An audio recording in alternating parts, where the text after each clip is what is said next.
Welcome, everyone. Thank you for being here. We're just going to give it a few more minutes to let a few more people in.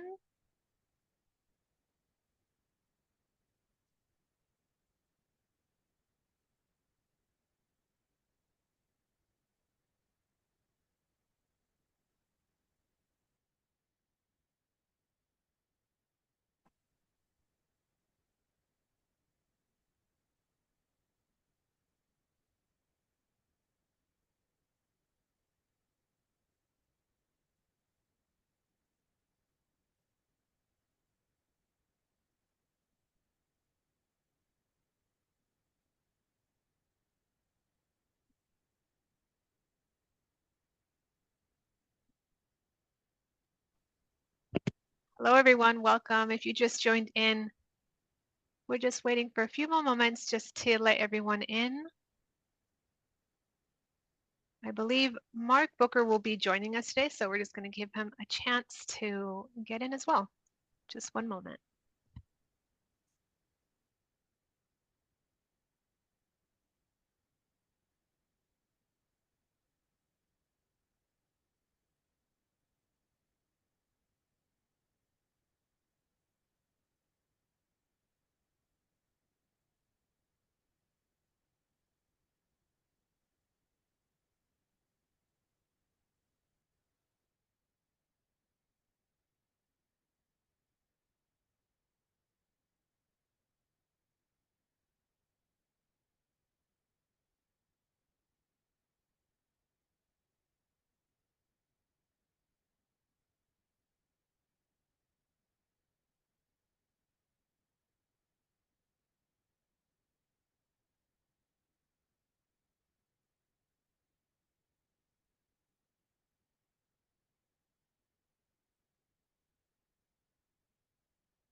Okay. We will get started. Perhaps a little bit later, if Mark does join the call, we can definitely set aside some time after the presentation for just a few words from him. And we have some great contents, so I don't want to hold this up anymore. So good afternoon, everyone, and thank you for joining. We have a great turnout today. My name is Desley Gyorzi. I'm the incoming vice chair for the AACRAO Transfer and Articulation Committee. With me is Josie Martinez. She is our chair for the Transfer and Articulation Committee, and we are so excited to have you on today's call. Today's topic is articulation agreements from sending institutions. We are very fortunate to have two esteemed guest speakers from Maricopa County Community College District. Please join me in welcoming Rose Rojas, District Director of Curriculum and Transfer, and Kimberlyn Duggan, Instructional Service Coordinator, Senior of Curriculum and Transfer. Rose and Kimberlyn bring a wealth of knowledge and experience in developing and managing their transfer articulation partnerships, and they're going to be sharing their best practices and strategies with us. Just a few housekeeping items. Please keep your questions towards the end of the presentation. You may still post questions in the chat if you want to just write them down as they come up, but we will be holding off and answering those questions until the end of the presentation. Also, keep in mind that we will be sharing the presentation and some resources in our registration page. We will have the links for that later on. And without further ado, let me hand over the floor to Rose and Kimberlyn. Thank you. And good afternoon, everybody. We're excited to share this information with you. So thank you for the invitation and for having us this afternoon. So we're going to be talking about the ultimate playbook, which is Maricopa's University Partner Model. Within the model, there are several components. And so we want to get through the content of the information. And then at the end, we'll reserve time for you to ask questions. So for the next slide, as Desley had introduced us. My name is Rose. I'm the district director. You kind of sense a theme here. It's a football theme. Both Kimberlyn and I are enthusiastic fantasy football participants. We participated in the draft every year. And my favorite team is the Arizona Cardinals, and Kimberly's is the Bengals. So throughout, when we created the presentation, it was the Super Bowl was around the corner, and so we kind of really got into the spirit. And so we hope you enjoyed today's presentation. Next slide. So the kickoff, what brought us here? When I started working in transfer about 20 years ago, um, outside of the agreements that we had with our three public universities, ASU, NAU, and U of A, our administration wanted to grow university partnership to provide more opportunities to students. And so my charge was go out there, Rose, and establish agreements. And it didn't really have any structure around it. It was just out there, cold call or, make contacts, network. And so I was good at that. I went out there, established agreements. Before you knew it, we had upwards to 50 articulation agreements with institutions around the United States. However, again, there was no rhyme and reason. It was just out there. We had signing ceremonies. We had, a website that housed the agreements, but there was no depth to the partnership, right? So as we got into the implementation part of the agreement and working with these partners, what we found was that there was no commitment on the other side. Some institutions, they were all about signing the agreement and the publicity, but there was no depth in terms of executing the partnership. And so what we quickly found was that there were a lot of students who were contacting these universities and that there was nobody that they were in touch with that knew about the partnership. And so that was kind of a red flag to us saying like, well, if we're affiliated with these institutions, we have this partnership and students are making contact with the institution and there's nobody that's aware of the agreement, that's a big problem. We're setting students up for potential failure or not being successful in their transition. Next slide. So just a little bit about what we're going to cover. The reason is definitely we needed to put some structure behind how we enter into partnerships. We established a partner criteria. So the reason why we did that was we wanted to let the receiving institution or the prospective partner know kind of what our expectations were as part of the agreement. And then we'll cover some implementation strategies and then what we're seeing, preliminary results so far. Next slide. Just a little bit about the Maricopa Community Colleges. We're a pretty big urban community college district in Maricopa County. We have 10 colleges underneath our system office, 33 campuses. We offer a plethora of degrees and certificates for students. And on average, and this kind of varies, but on average, about 35% of our students say that they plan to transfer. However, the Maricopa Community Colleges treat every student like a transfer student because sometimes they don't know what transfer is, right? They may not know until the end of probably their final semester before they decide whether or not to transfer to another institution. Next slide. And then the game plan. So we'll cover the revamp.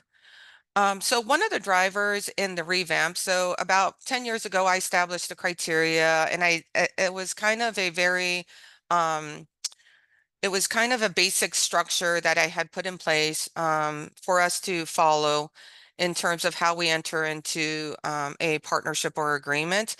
But in the fall of 2022, or 2022, we, and along with Kimberlyn, who will be presenting later in the presentation, we really re-examine what we had in place and we knew we needed to update it. So at that time, our district was going through the 4 disciplines of execution. Our wildly important goal was to increase the transfer rate from 26 to 35%. And so we knew that after the pandemic, we needed to do things differently. But first, before we could, do things differently in terms of how we interact with students, how we advise students, and how we promote transfer, we knew we had to really strengthen the partnership structure. So really revisiting our existing partnerships, so those institutions that had existing agreements with us, as well as those who were wanting to enter into a new partnership with us. And so what we did was we went through our criteria, our rubric, our MOU, our strategies, and we revamped them. And then what we did, and Kimberly will go through this, is hosted a couple of mandatory sessions to take the existing partners through the new partnership structure. And then we ask every single partner to re-up in a transfer agreement so that we're starting them all at the same time with the same criteria, with the same expectation, using the same MOU. And then the time clock started for all these existing partnerships that we'll evaluate in 3 years. Next slide. So the draft, how are we recruiting partners and entering into agreements? We'll do next slide. So this is our minimum mandatory requirements. And I know it may be a little hard to read. You'll have the slide deck for your reference, but I'll just go quickly through kind of what our expectations are, right? Number one is that you have to be accredited. It could be nationally or regionally accreditation with no adverse actions or existing sanctions. So right there, once a receiving institution reads this, if they have any sanctions against their accreditation, they know that perhaps they may need to revisit a partnership when they resolve that issue. So we put that right up there in front to let them know that we are really looking for institutions that are in good standing with their accreditor. Um, we are also looking for institutions who are accepting both nationally and regionally accredited coursework. So back in 2016, we updated our transfer policies to recognize nationally accredited coursework. Now, this was a big deal. You may not think it's a big deal, but you'll be surprised the number of institutions who still have in their policy that they'll only recognize regionally accredited coursework. And so for Maricopa, we think that transfer access should be for every student, no matter where they begin their learning and their educational journey. And additionally, Maricopa has also updated their policies, and we're really pursuing prior learning assessment. So we're figuring out ways to really leverage prior learning assessment to onboard students onto a guided pathway at Maricopa. Now, it makes sense that if we're accepting and awarding that credit, then we want institutions, like institutions, who are in line with that commitment to honor that type of credit.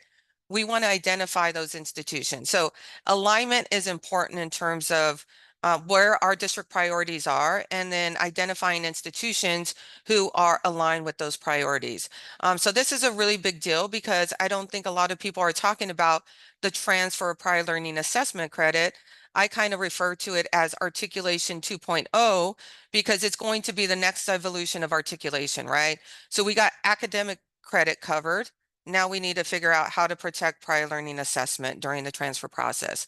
We're looking for institutions who are encouraging and supporting the completion of a certificate and the associate degree, as well as institutions who are also keeping intact the general education core at Maricopa. So Gen Ed core, associate degree, we're again looking for completion of both those components.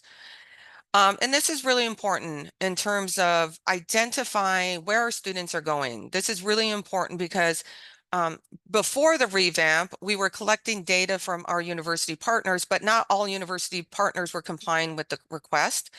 So now we're making it requirement, we're making it mandatory that they both provide us with data annually and that they survey students so that we have that qualitative data as well as that quantitative data. Because it's really important to hear from the student voice, because how are we supposed to improve or strengthen the partnership if we don't hear from students? And so that's really important. So we made that mandatory. And then we have a threshold of institutions that we require that a minimum of 50 students have to transfer 12 or more credits in the last 3 years. So that may sound like a lot, but it isn't, because, you know, if you think about 3 years, 50 students, uh, that should be doable, especially if you're looking to grow your transfer population. But when we were tracking and collecting data, we had a handful of partnerships where it was yielding 0 students. Now, we were putting a lot of time and effort in trying to implement and support the partnership, and yet year after year, nobody was transferring to these institutions. So we had to make it mandatory. If we're going to dedicate resources, we need to see students transferring to these institutions. Next slide. So this is not mandatory, this is optional, but this gives us an idea. So both the mandatory criteria and the depth of partnership, that is in our application. So when an institution is filling out the application, they have to meet the mandatory in order to move on. This is just good to know type of information. So we want to know from the partnership whether or not they have the student services in place to be able to successfully support the agreement and the implementation of the agreement. We're looking for them to have dedicated resources like advising and scholarships. And then if they have any special transfer orientations or transfer integration activities, that's always good to know, and to be reassured that the partner is in place and has the structure to be able to support these students. We also like to see agreements that go beyond the traditional 60 credits, right? Because that lends to affordability. So we ask institutions if they accept more than 60 credits. Some offer 3+1s, 90 plus, 30 credits, which is we always like to see those agreements because the students can stay at Maricopa a little longer. And then also any other extracurricular activities like internships, co-ops, and any other professional work opportunities. And then, this is simple, waive the application. If the student is dedicated and going to the institution, anywhere they could save money, we ask the institution to consider that. Next slide. So routes and plays, I'll hand it over to Kimberlyn for her to cover the implementation of the revamp of the model and then our implementation strategies. Thanks, Rose. And Josie, you can go to that next slide. So we started our new partnership model in late 2022. At that point, we decided to meet with all of our partners. So we hosted about 4 or 5 large events where everyone who is currently a partner or were contacting us to become a partner came to an information session where we went over the fact that we were implementing these new requirements and that this would be the baseline to meet with us. After we hosted those sessions, universities that decided to move forward submitted an application to us, and all of those applications were reviewed by Rose and I. We wanted to make sure they met the minimum requirement and also what additional strengths they could offer to the partnership. So like Rose just touched on, having those larger pathways of over 64 credits, that was a major component that we looked for amongst many others. After we accepted an application, we shared out our memorandum of understanding template. So we do have a set template in place, but we gave the opportunity to our partners to make any changes that they needed. For some institutions, it was simply language, but some of them needed to build in additional requirements for those to go through legal at their office. And once those were drafted out by our partners, Rose and I did the first review. And if we approved them, they eventually went on to our provost to sign, and we had our partners sign them by their VPs or college presidents in order to move forward. So once universities become partners with us, there's different steps that we do throughout the year to make sure that each partner is meeting the requirements that they've signed up for and making sure they are active in the partnership. Every year, twice a year, we send out a partner to-do list. We have like a spring, summer one, and then we also have a fall update. So for our first year, the summer, the big goal was just completing what's called a university action plan and meeting with us one-on-one to go over their goals for the academic year. And we'll have some more information about that university action plan in a few slides. In the fall semester, we always ask institutions to update their profile on our website. So we send out reminders to make sure all of the contact information is correct, because we want to make sure that students have access to the universities we're partnering with. And we've built that into our agreement that if there are any changes, we need to be let know. We also require the universities to do their transfer data report in the fall semester. So we want to see the data for the prior year. And then we also send out our transfer experience survey. So that survey is shared with all newly transferred students from Maricopa. The majority of our partners just send out a link that we create in advance, but we do also allow our partners to kind of make that survey their own if they decide to instead do small groups, or if they need to customize the survey, that's fine with us. We just ask for a copy of all of those results by the end of the fall semester. We also ask our partners to take part in National Transfer Week. So that can mean coming to campus for our transfer fair events, but we also ask to know what they are doing on their own campuses, or whether that's virtual or in person, to highlight transfer students. And those are requirements we look for every year. But we also have a few optional things that most of our partners take part in. Twice a semester, we send out an e-quarterly news article to all of our staff at Maricopa. So we ask for any new scholarship program info that would be critical for staff to know who are working with students that are intending to transfer. We also have something else called the College Times Transfer Guide. This isn't as common with all of our partners because it is like a third-party advertisement, but we do have quite a few institutions that elect to post transfer stories, and all of those are shared out to our Maricopa student population each semester. For the spring semester, it's a lot of the same things, but we do have a partnership meeting follow-ups. We want to see the status of what's gone on through the year with their action plan. And then we always ask our partners to attend at least one transfer fair or classroom, or hold an event throughout the year. We understand that because recruiters travel so much, they might not always be able to make it to our fairs, and we do have a lot of them. So we try to create opportunities for our partners to go into classrooms that have a lot of enrollment into more popular programs at their institution. And some of them will even come on campus and hold their own university admissions days. So when we have our university partners meet with us for the first time, we ask them to come up with an action plan, and there's a handful of different things we want them to consider. There's a pretty big list on here, so I don't want to go through every single thing, but just to highlight a few of them, we want them to prioritize building engagement and connection opportunities, helping out with career exploration and pathways, and focusing on affordability.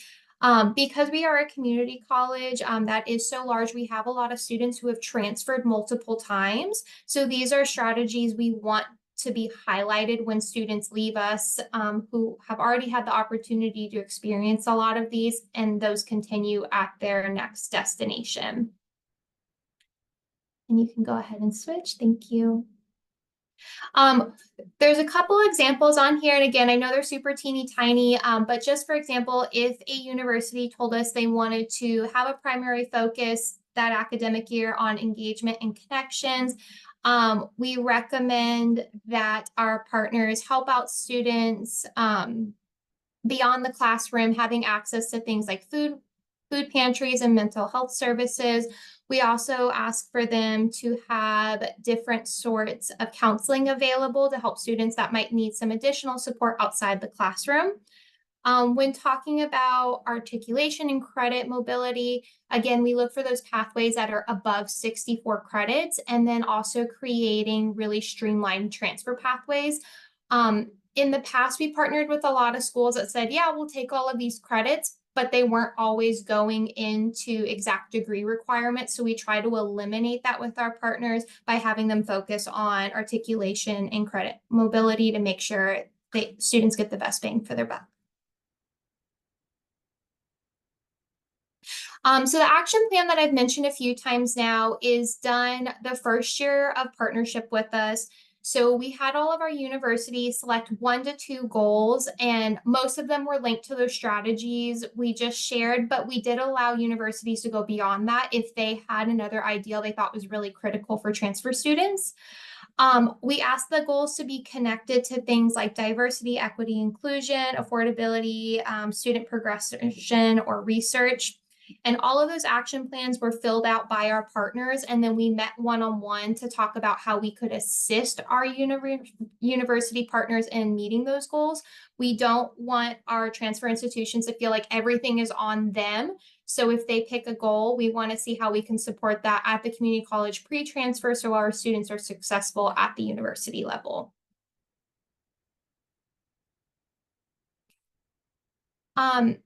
So we're 1 year into our pathway, and Rose will show you some of the results we've had so far.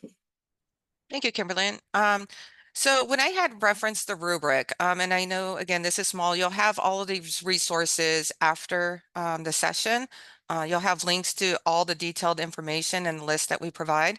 But this is just to give you an example of what we mean by a success metric rubric. So we took our mandatory criteria and we created a document. So when we do the evaluation process in 3 years, we'll go through and track what our university partners are doing and their activity level, and we'll complete a rubric for each of the partners to basically measure whether or not they are upholding the commitments of the MOU and the agreement, and whether or not they are an active partner in supporting the agreement. And so we'll be conducting that in 2 or 3 years. Next slide.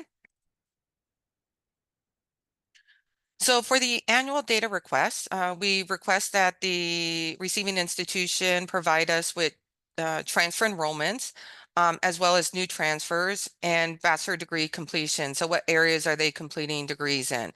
This is important because we, as a institution that the transfer function is part of our mission, we need to provide ongoing and continuous reports to our governing board in terms of how successful are we doing with our transfer mission. And so that's the reason why we needed to make this mandatory, is because we are held accountable and we need to report on the transfer trends and outcomes. Next slide. This is my favorite. So the Transfer Student Experience Survey, the reason why it's my favorite is you could hear directly from students, and you will be surprised that the students, even though it's kind of a lengthy survey, we do get a large response from students, because I think that they feel valued, that their feedback and input is being asked for, and that it's warranted, and that if it could help another transfer student during their process, we hear from them a lot saying, if I could help other students avoid this, or if I could help students, navigate this process, I'm all for it. And so it's really good to see that type of input and feedback. And and then we share this information with the partner institution. So if there's any pain points, they could address those pain points as part of the process. Next slide. So these are preliminary results so far, sorry. We had upwards to 52 partnerships. So after the revamp and the implementation, and when all the dust settled, we ended up with 31 partners. Now, the feedback that we got from other sessions is that, are you denying or preventing opportunities to students?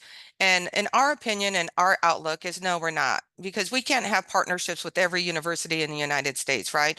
But what we need to do is we need to concentrate on, again, those partners that are aligned with the direction and the priorities of our district office, and then who are as committed to the partnership as we are. And so it's really important to kind of identify those players out there in the transfer arena who share, that mutual value and dedication to the partnership. So far, we've seen about 96% who completed the first data report, which is good. I think there's one outlier that we're working on. They're working on the completing the data request.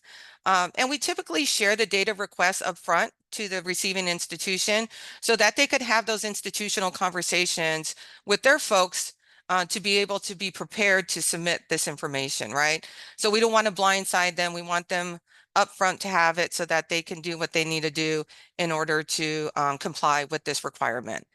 And then 83% of our current partners have had on-campus presence, which is pretty good.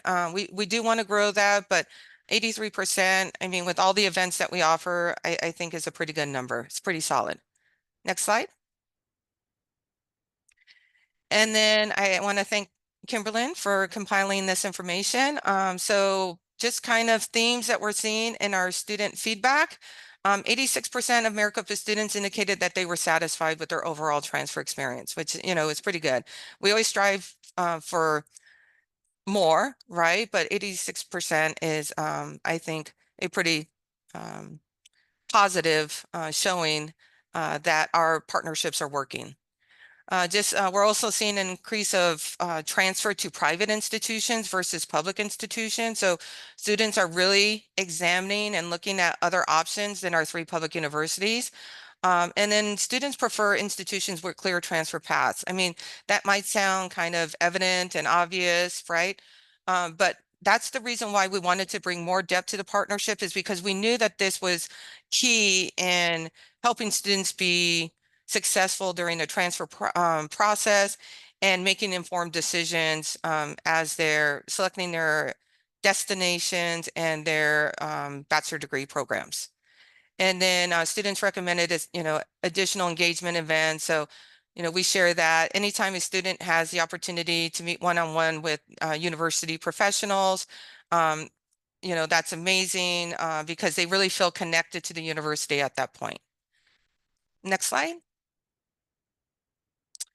So we wanted to make this an engaging session. So we want to hear from you as transfer professionals.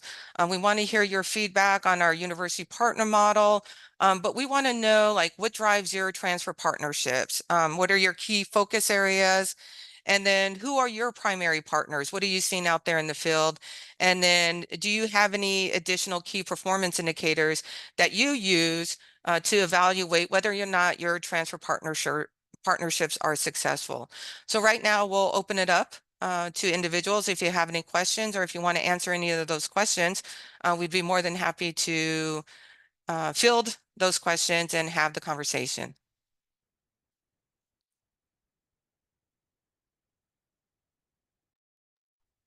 Looks like Susan had a question. Susan, do you want to come off mute and ask it, or would you like me to read it?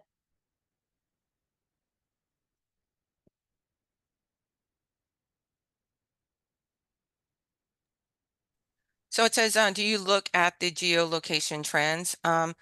We do. I think it's interesting. I think Kimberlyn could speak more to this. But we have 3 mega universities in our state. We have ASU, we have Grand Canyon University, and we have Southern New Hampshire, and as well as University of Phoenix. So we have really 4 big university partners in our state. We're seeing a lot of students go to those institutions. Specifically, we're seeing a huge increase of students going to Grand Canyon. But we are very interested in aligning. So when we look at our general education, our pathways, our policies, we do look geographically at states around Arizona to see whether or not we are in alignment with those institutions so that our students can have a seamless transition if they choose to go out of state. But we aren't bounded by geography or region. But if we see, whether it's through the data request or the National Clearinghouse, if students are going to particular states or specific institutions, we will reach out and have those conversations with those institutions? So half of our partners are Arizona based. We're currently working on partnerships with 4 additional schools, and only one of those is Arizona based though. So it's really split down the middle. The majority of our students do stay in Arizona, or they do all online programs. But we have really made an effort to begin partnerships with HBCU and HSI institutions. So those are not always in Arizona, of course. And so we do have students still traveling out of state. It's not nearly as many as the students staying here, but we do look to see where students are going every year. We are really fortunate too that we don't necessarily have to seek out partners. We are contacted pretty regularly for partnership. And a lot of that is based on enrollment they already have without a partnership. So that helps us get a better idea too of where students are electing to transfer. Okay, Misty submitted a question in the chat, and then we'll go to Paul and we'll go to the other 2 questions in the chat. Misty had asked, have you noticed any significant curricular restructure among schools since starting this partner program / as a result of the program? I would say one thing that's becoming more common for institutions that are not in Arizona is honoring our Arizona General Education Curriculum, or AJEC is the term you'll see pretty much at any Arizona school, whether it's a community college or university. The AJEC's been in place for a little over 30 years, but it's something built into all of our transfer degrees. So it directly transfers to our state partners, but it hasn't always been accepted everywhere else, and that is really starting to change. We are finalizing partnerships now with schools in Utah and Nevada who are saying we will take that AJEC and call Gen Ed's completely done as long as it has that certificate. So I don't know if it's necessarily changing their curriculum, but how they take our curriculum is definitely going through a lot of positive changes. And I would like to add, in fall 2023, Maricopa started to offer their first bachelor programs. So that kind of has changed the conversation, just because back in the day, we were always approached with like nursing, institutions who wanted to create those nursing pathways as well as education. Now we offer bachelor's degrees. So it's kind of changed the conversation where now they want to do bachelor's to master's degree. And then also what we didn't really touch upon, because we're really talking about student transfers here, is that we also work with our university partners on employee opportunities, right? So we have a special process, and we work with our HR area to be able to promote those educational opportunities for employees as well. So it's a little extension. It's really kind of not our primary focus, but it's kind of one of those byproducts of a partnership to make sure that employees also benefit from these partnerships as well. Very Paul? cool. Paul? Yes, Paul Parker, Kennesaw State University. I guess my question is, have y'all in your articulation agreements included like reverse transfer options for those students who start at your institution but may transfer to one of the 4-year institutions to get their bachelor's, but then have credit transferred back to receive the associates? That's what we've started doing with our agreements with a couple of technical colleges and the 2-year colleges in our state. And then very similar to what you stated, Rose, for the ones that are now having bachelor's programs, we're setting up like either 3+1s, or once they get their bachelor's, they can flow into a master's program to assist. And what we're even setting up there is in their senior year, they can come and take graduate courses at our institution that would transfer back, satisfy bachelor requirements, and then come and finish their master's program. So are y'all doing reverse transfer as well? We are, and anybody who does reverse transfer, it's labor intensive. And the thing is though, we reserve the reverse transfer option for our top tier university partners. When we mean top tier, that's the partnerships that have the most students going. So we have those arrangements with ASU, NAU, and Grand Canyon.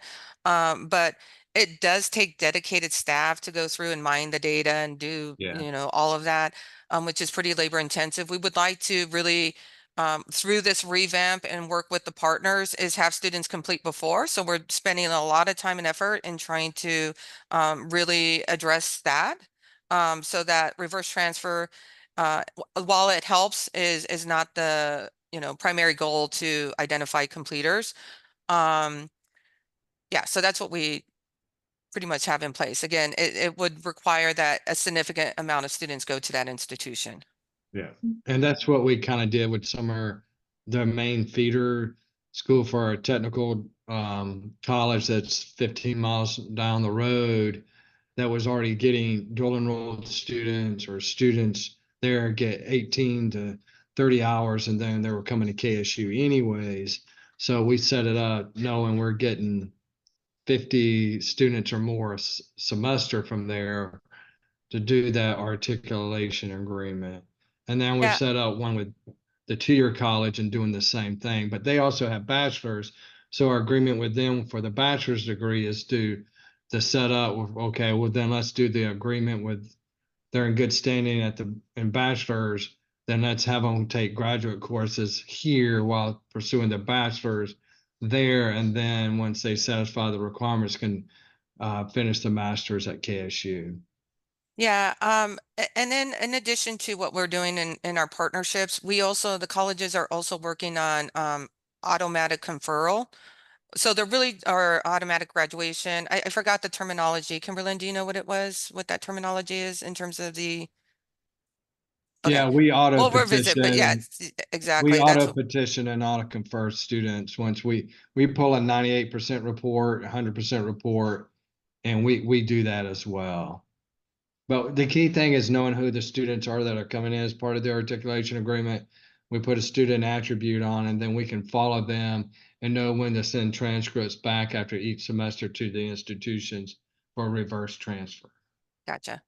Yeah. And we also have it set up too, is if they start out at the institution, say your institution, and they identify themselves as a part of this process, when they apply to us, and we waive their admission application. Oh, gotcha. And their Yeah, we do too. transcripts from the institution automatically get sent to us without having the student make additional payments. Yeah, we do too as well. So I saw in the chat, somebody asked how many individuals support staff. Well, it's just Kimberlyn and I. So I oversee both curriculum development, articulation, and somewhat of prior learning assessment. But Kimberlyn is really the magic maker. She makes things happen. She's the primary point of contact for our university partners. I'm more of kind of this strategic planning and policy development. But we have 2 individuals who do that. But it's kind of a centralized, decentralized process, right? So we really are the coordinating point for all 10 colleges. So when we enter into an agreement, it's all for all 10 colleges. So that way it streamlines everything so that students are treated equitable across the district, no matter what institution they're going to. And it just keeps things organized, right? So the reason why I think we're successful with 2 individuals is because we have an organized structure, right? We have it ongoing in terms of what the expectation is. Kimberlyn has that organized to-do list, you know, so partners know what to expect. And so I think by having it so structured, we're able to, you know, support these agreements with 2 individuals. We do an annual review every year of our transfer pathways. That typically happens mid-spring semester, so we can get everything posted in the fall. But if you look at the majority of our Associates of Arts and Associates of Science degrees, they have transfer pathways built in. Some of them, it's just 1 or 2, or there's engineering where there's a million of them. So we go through those pathways every year to make sure the requirements we have listed are still accurate for the university. And if there's ever changes, we update our program, and then we'll meet with the universities too to see if there's any way to strengthen the transition of courses. Yeah, and I see the other question is what office, department, division. So my office, or our office, is the Center for Curriculum and Transfer, and we reside in the Division of Academic and Student Affairs. So all articulation is supported by the district office, and our provost is the chief academic officer. They're the ones who sign off on the agreements. And I would add to that that I think it's an ongoing question, where does transfer fall? And all of us seem to say everywhere. It's admissions, it's academic affairs, it's its own office. It's all dependent upon the university and their goals. And the truth is that it doesn't really fit anywhere cleanly. That's why we work so hard with other people. Agreed. Agreed. And Misty asked, do you have a universal database where you submit reports, or do you draw info from reports already being used for other reporting? No, I would say the only database, so because we have a template and that we modify the template based off the university request, we don't have to submit it to legal for review. Once it's signed, once it's signed, both institutions sign off on it, we do submit it to legal, and they house our agreements in their contract management database, so that we have an official repository of that. But if you're talking about reporting, we just report on the trends and outcomes. So the data that we collect from the university partners, as well as the survey results, we compile that and we create a report for the governing board and college stakeholders. Each year we send that out. We also include some national clearinghouse information if it's available, but that's pretty much the only reporting and databases that we utilize. I don't know if that answers your question, or if you had another example of what universal database you're referring to. We let our university partners self-report or pull from their own program for the annual report each year. And the reason for that is because they have the most up-to-date information. The clearinghouse is about a year and a half behind. So it's not always the most helpful in the moment when you're trying to see what the most effective partnerships are. We certainly use it when we do like multiple year reports, which we're kind of working on right now. But for that annual review, it comes directly from each university.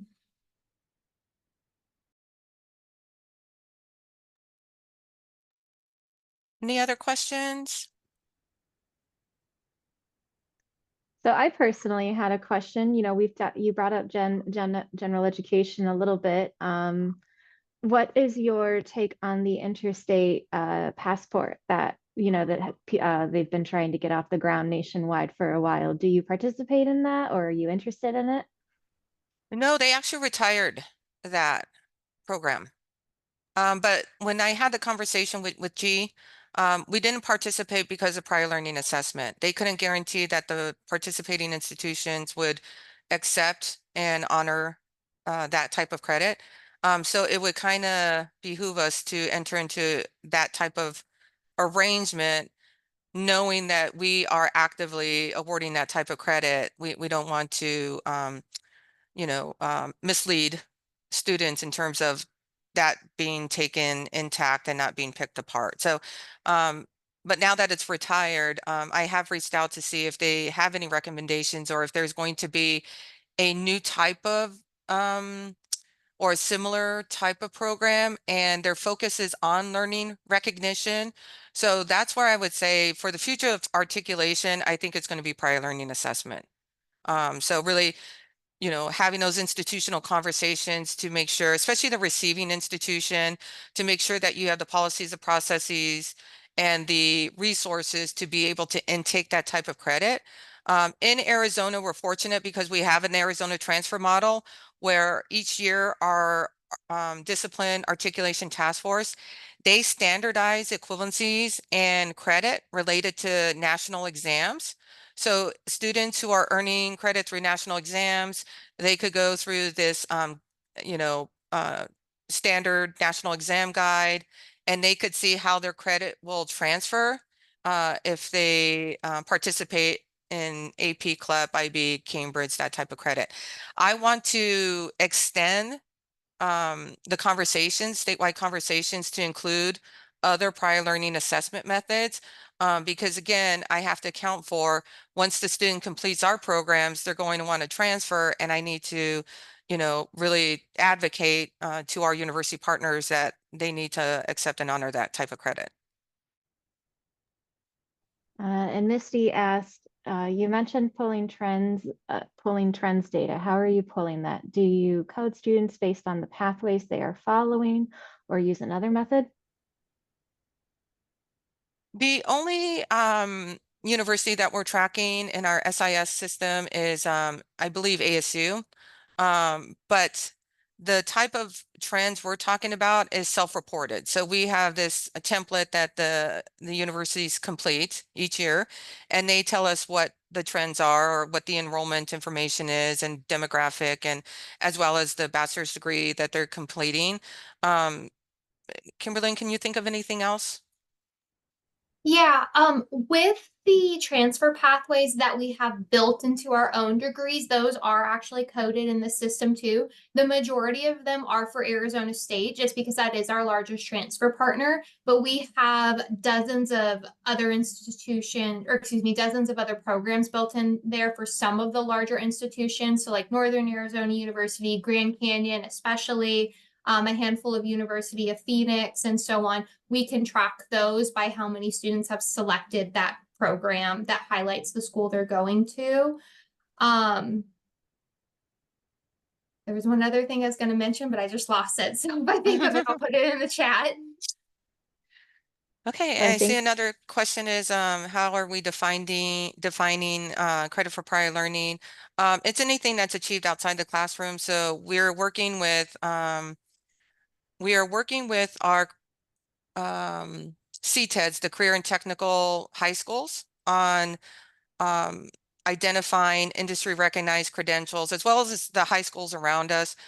We had, I think last year, about 5,000 students who completed a industry recognized credential in the high school. So we really want to leverage that learning and those credentials and onboard them to a Maricopa pathway. So our team is looking actively on prioritizing those industry certs, and then making decisions related to Maricopa credit.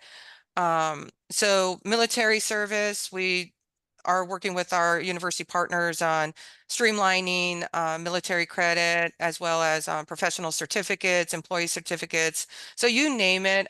We're kind of getting into the portfolio game. We're very new to that.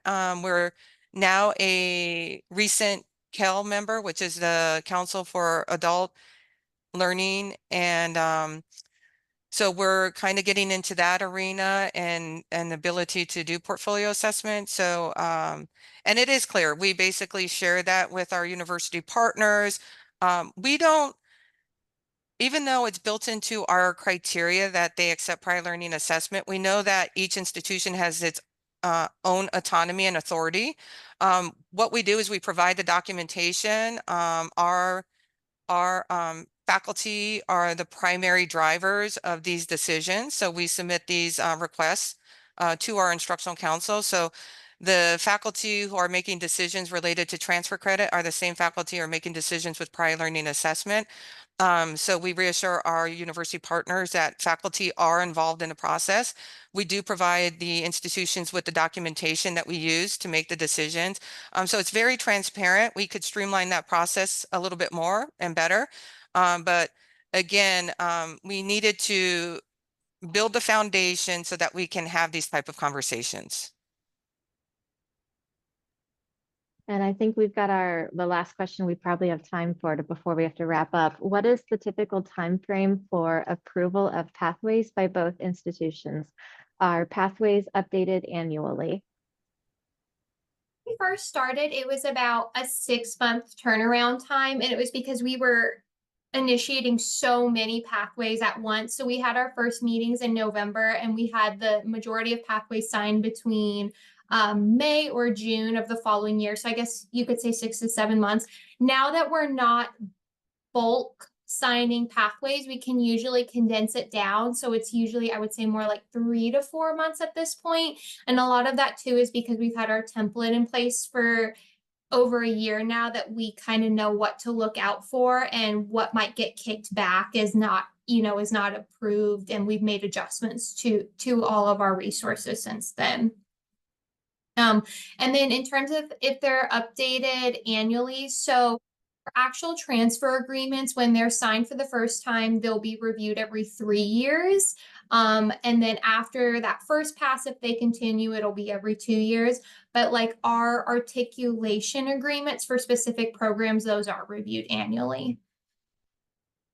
Yeah, and I wanted to add before we jump off, is that the next initiative, I don't know if many of you are pursuing this, but we are getting a new curriculum system, and this is going to work wonders for many reasons. But as part of that curriculum system, we want the ability to route our curriculum, whether it's modified or new curriculum, to our university partners so that they could do real-time evaluation. So that's next on our agenda. We want to do it now, but the system that we're using is pretty clunky. But once we got that system in place, we're going to be able to, every month, because we process curriculum every month, to be able to route that for real-time evaluations. We don't know what system yet because we have to go out for an RFP. So I'll, let you know once we figure that out. Well, I hope this information was helpful to you. Kimberly and I think they're going to share our contact information if you don't have it already, as well as the resources. So if there's any questions or if you want to have a, after session discussion with us, or just kind of want to brainstorm with us, we're here and available for you. But thank you for taking the time for us to share our model with you. I hope it was helpful. Thank you so much, Rose and Kimberlyn. I know it's super valuable insights and strategies, and I know we can all take some of this information and kind of meditate on it a little bit more. We did repost the link into the chat for today's recording, the presentation, and additional resources. That link is our registration page for AACRAO. And if you have any further questions, feel free to reach out to Kimberlyn, Rose, myself, or Josie. And thank you again for joining us on the call today. Have a wonderful day. Thank you, everyone. Bye. Bye.